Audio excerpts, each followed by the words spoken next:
6 अगस्त 1945 Hiroshima शहर के ऊपर से बोइंग B-29 गुजरता हुआ दिखाई देता है। इस एयरक्राफ्ट में रखा है एक एटम बम। 8:15 जब यह बम हिरोशिमा पर गिराया जाता है। इस दिन हिरोशिमा में जो लोग इस दर्दनाक धमाके में बच जाते हैं वो बड़ी ही दर्दनाक कहानी सुनाते हैं।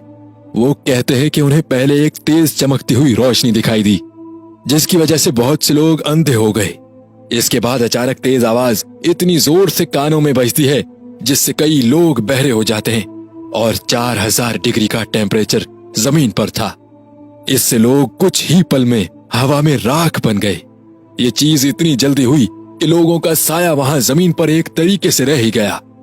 जो कुछ लोग शुरुआती हमले से बच गए वो समझ ही नहीं पाए कि हुआ क्या यहाँ पर। इससे पहले कि वो समझने की कोशिश करते इतनी तेज गर्म हवाएं चलने लगी कि एक गर्म और जानलेवा हवा का तूफान बन गया जिसने घरों, स्कूलों और अस्पतालों समेत सब तहस नहस कर दिया। कुछ मिनटों बाद हवाएं कम हुई। लोगों ने आसमान की तरफ देखा और उन्हें सिर्फ काला और जहरीला धुआं दिखाई दिया। लोगों की स्किन जलने लग गई थी। लोग प्यास के मारे तड़प रहे थे। ब्लास्ट के करीब आधे घंटे बाद बारिश आने लगती है। प्यासे लोगों में बच जाने की एक नई उम्मीद जाहिर हुई, मगर ये कोई आम बारिश नहीं थी बल्कि हवा में मौजूद जहरीली गैस की वजह से काली बारिश थी। बारिश का एक एक कतरा काले रंग का था। आसमान से काली बारिश टपक रही थी। जो लोग किसी भी वजह से बच गए उनमें से कई लोगों की मौत दरअसल कुछ दिनों बाद या महीनों बाद रेडिएशन की वजह से हुई। इस दर्दनाक वाक़े के बाद जापानीज हेड्स ने आपस में मिलना बहुत कम कर दिया और उन्होंने कहा, कौन सी बड़ी चीज हुई है, बस एक बड़ा बम ही तो गिरा है। सरेंडर का तो कोई सवाल ही नहीं उठता। जापान ने अभी भी सरेंडर करने से मना कर दिया। इसके जवाब में 3 दिन बाद 9 अगस्त 1945 को एक बार फिर सुबह के करीब 11 बजे एक और अमेरिकन एयरक्राफ्ट जापान के दूसरे बड़े शहर नागासाकी पर पहले से भी ज्यादा ताकतवर एटम बम गिरा देता है।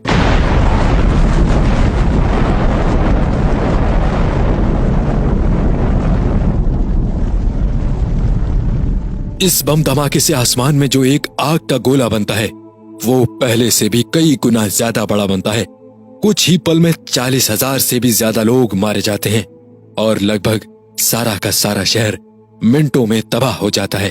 इन टोटल 2 एटम बम के हमलों में लगभग 2 लाख से भी ज्यादा लोग मारे जाते हैं, जिसमें से 90% लोग आम शहरी थे जिनका जंगों से कोई लेना देना ही नहीं था। एक तरफ अमेरिका एटम बम्स के जरिए एक एक करके जापान के शहर लम्हों में उड़ाए जा रहा था। दूसरी तरफ रशिया, जो कि तब सोवियत यूनियन था, इसने भी जापान पर अपनी मिलिट्री से हमला कर दिया। जापान को हर तरफ से घेरा जा चुका था और दिन ब दिन जापानीज फौजी अपनी पोजीशन कमजोर करते जा रहे थे। आखिरकार जापानीज सुप्रीम काउंसिल में जापानीज मिलिट्री हेड्स बैठे और अपने आप को अमेरिका और दूसरी एलाइड पावर्स के हाथों सरेंडर करने का ऐलान कर दिया। The time is 9:05 a.m. The Japanese have been on board exactly 10 minutes. यूं वर्ल्ड वॉर 2 का इख्तिताम हुआ और जापानीज मजीद एटम बम्स का शिकार होने से बच गया। मगर यहाँ बड़ा सवाल ये भी खड़ा होता है, क्या अमेरिका का जापान पर एटम बम गिराना और 2 लाख से ज्यादा लोगों को कत्ल करना सही कदम था या नहीं? क्या बंद कमरे में किसी देश को दूसरे देश पर एटम बम गिराने का इख्तियार होना चाहिए? क्या यूएस प्रेसिडेंट को यह हक पहुंचता है कि इनका बंद कमरे में किया गया फैसला लम्हों में लाखों लोगों की जान ले ले?